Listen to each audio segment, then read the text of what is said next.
Hey guys, we're right back on schedule with our traditional marketing versus digital marketing uh, videos. And this is just a short video to talk to you a little bit about the digital marketing sides, the pluses, the minuses, the do's and the don'ts. We'll talk a little bit about that, or as we go along as well. And at the same time, we want to talk about some of the examples that we see working really well in digital marketing aspects and that sort of thing within our own markets. So we started out talking about traditional marketing. What are the pluses, what are the minuses, and how do you use it? We're going to talk the same as we're doing now for digital, and then we're going to talk about some integration, and then we're going to talk about writing a go-to-market strategy. So, hang with us. It's going to be about 15 episodes, and I believe this is episode number 4, if I can remember correctly.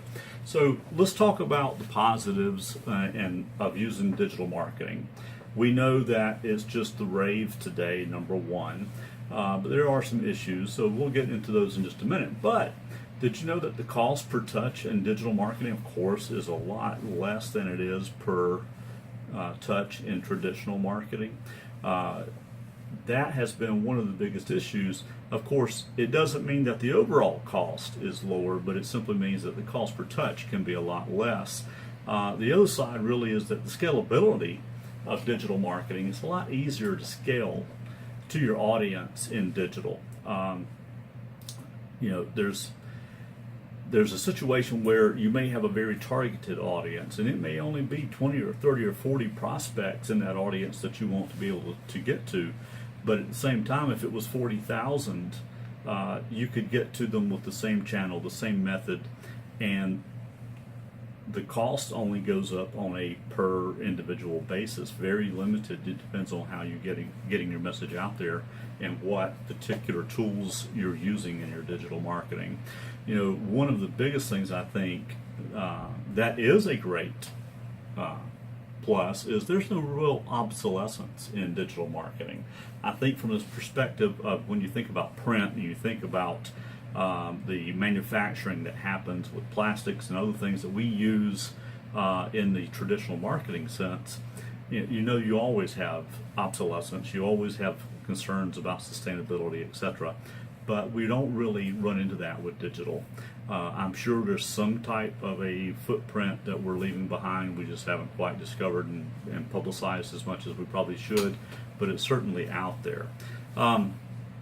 As we're designing campaigns, it's also very possible that you may need to use multiple themes or affinity themes, if you will, with the same message. So certainly digital marketing lends itself much more so to doing that. And the fun thing is, you can look a little bit old school when you're doing traditional marketing, but using digital, it can look bad, but it doesn't look old school. It still kind of seems like you're using cutting edge technology in cutting edge marketing. Now, the other big plus with digital is the availability of analytics and immediate data to be able to review and analyze and make adjustments. And that really keeps us top of mind and lets us not only adjust quickly for our audience, but it lets us make simple adjustments to our message as we go to the next 10,000 or etc. as we move out there. It's also very easy to identify your market and your audience when you're going to use digital marketing, because one, we can profile, we can pull a list together very easily. Of course, we have to think about the legalities of how we get an email or how we get information. But when you're talking about being able to use things like NFC, the near field communications devices, and that type of graphic, then other things happen. It's automatically permission to consult with and to contact that individual. But from a standpoint of it being easy to market, we've got that as a major plus for us. Endless creativity is something that occurs in traditional and digital.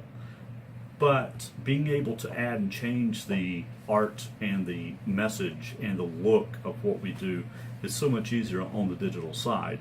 So the possibilities of being really creative, not having to pick one design, but being able to let them evolve either organically or on purpose or whatever we do there, good stuff on that side. So there's just a few of the different areas in the digital side, and when we start to put those together, I think you'll see a couple different things happen that work off of each other, being the traditional side versus the digital. And it's one of the reasons that at Proforma we think putting both together is really the best way to market to your clients. So that's all for right now. Right down there is a button I'd love for you to click and like us. I'd love for you to subscribe to us and listen to our channel from time to time. Comment on us, let us know what you think. Let us know more about what you'd like to hear. Proforma Rhino, we're a full-service marketing execution company, meaning that we are actually the guys that provide marketing products. So check us out, proformarhino.com and theskinnyRhino.com. Thanks so much. Bye-bye.